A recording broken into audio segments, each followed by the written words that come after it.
শুভেন্দুর সভার আগে উত্তেজনা হিঙ্গলগঞ্জে বিজেপির পতাকা ছিঁড়ে ফেলার অভিযোগ। আগামীকাল হিঙ্গলগঞ্জের বাইলানি ধানিখালী এলাকায় বিরোধী দলনেতা শুভেন্দু অধিকারীর সভা অনুষ্ঠিত হওয়ার কথা, তার আগে এলাকায় ছড়ালো উত্তেজনা। সভার প্রস্তুতি চলাকালীন এলাকা জুড়ে লাগানো বিজেপির দলীয় পতাকা রাতের অন্ধকারে কে বা কারা ছিঁড়ে ফেলে বলে অভিযোগ উঠেছে। জানা গিয়েছে, সভার প্রস্তুতির অংশ হিসেবে বিজেপির কর্মী সমর্থকরা বাইলানি ধানিখালী এলাকায় দলীয় পতাকা লাগাচ্ছিলেন, কিন্তু রাতের মধ্যে সেগুলি ছিঁড়ে ফেলা হয়। এই ঘটনায় ক্ষোভ প্রকাশ করেছে বিজেপি। এই বিষয়ে বিজেপির বসিরহাট সাংগঠনিক জেলার সভাপতি সুকল্যাণ বৈদ্য অভিযোগ করেন, তৃণমূলের হারমাত বাহিনী পরিকল্পিতভাবে বিজেপির পতাকা ছিঁড়েছে। তার দাবি, শুভেন্দু অধিকারীর সভা ভেস্তে দিতেই ভয় দেখানো উত্তেজনা তৈরির চেষ্টা চলছে। তবে সমস্ত বাধা উপেক্ষা করে নির্ধারিত সময়ে সভা অনুষ্ঠিত হবে বলে তিনি স্পষ্ট জানান। তবে এই নিয়ে হিঙ্গলগঞ্জ ব্লক তৃণমূল কংগ্রেসের সহ সভাপতি তুষারকান্তি মণ্ডল বলেন, ফ্ল্যাগ ছেড়ার সংস্কৃতি তো বিজেপির নাটক। ঘটনাকে ঘিরে এলাকায় রাজনৈতিক উত্তেজনা তৈরি হয়েছে। আগামীকাল বিরোধী দলনেতা মাননীয় শুভেন্দু অধিকারী মহাশয় আসছেন হিঙ্গলগঞ্জের বাইলানি বাজার সংলগ্ন মাঠে।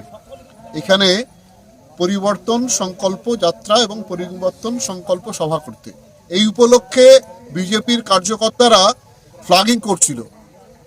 এক্ষুনি খবর এলো এবং আমরা গিয়ে দেখলাম ওটা বটতলা এরিয়া, ধানিখালী বটতলা এরিয়াতে সমস্ত পতাকাগুলো খুলে মাটিতে ফেলে ছিঁড়ে দেওয়া হয়েছে।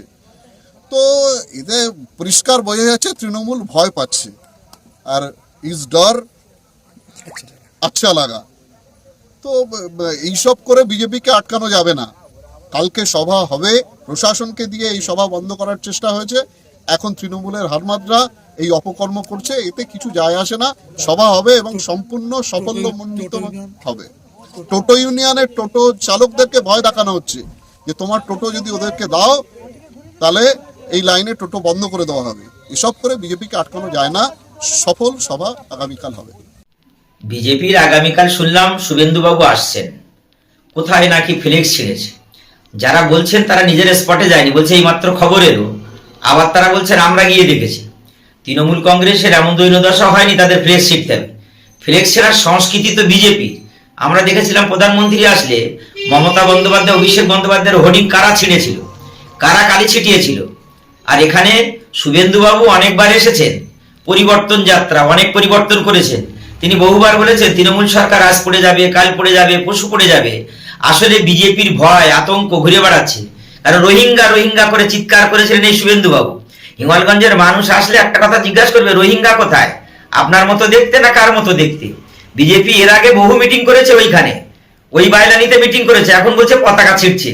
এই সমস্ত অভিনয় করে তৃণমূলের কলঙ্ক করে তৃণমূলকে পশ্চিমবঙ্গ থেকে বাংলার মমতাময়ী বা মমতা বন্দ্যোপাধ্যায়, অভিষেক বন্দ্যোপাধ্যায়, সবুজ সেনার সেনাপতি অভিষেক বন্দ্যোপাধ্যায়ের একটা কথার উত্তর যারা দিতে পারে না, তারা আবার এখন বড় বড় কথা বলছে। তারা গঙ্গাসাগরে এত সুন্দরভাবে আমাদের মেলা হয়, আর আমরা দেখেছিলাম মহাকুম্ভে যখন মৃত্যুর মিছিল চলছিল, মোরবিতে যখন গুজরাটে ব্রিজ ভেঙে মানুষ মারা গিয়েছিল, পয়েলগাঁওতে মানুষ মারা গিয়েছিল, তখন কেউ কিছু বলেনি। আর এখন ঘোড়া জলে মাছ ধরতে নেমেছে। ওসব করে কোনো লাভ হবে না। হিঙ্গলগঞ্জ তৃণমূল কংগ্রেস গত বিধানসভায় যে ভোটে জিতেছিল, লোকসভায় যে ভোটে জিতেছিল, তার 3 গুণ ভোটে জিতবে।